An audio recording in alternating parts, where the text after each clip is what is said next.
So, magandang umaga sa ating lahat. Ako na naman si Andrew Masala. At ngayon, tuturo ko sa inyo kung paano nga ba yung vacuum and evacuation.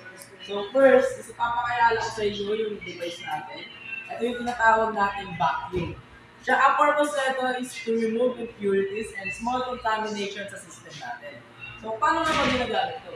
First is, ilalagay muna natin yung isa mo sa suction port dito, just dito yan. Hindi siya mapasok. Pero okay na yan. And so una naman, silalagay natin yung isang hose sa liquid line, which is dito. Yan. After niya, pwede na natin siya buksan. So since hindi na natin Malis na ba sila? okay na yan. Pakita ko naman natin sa inyo kung paano yung kanya or yung step by step na. So, after nyan, pwede na i-start para makuha natin yung perfect vacuum. So, yun lang. Maraming salamat.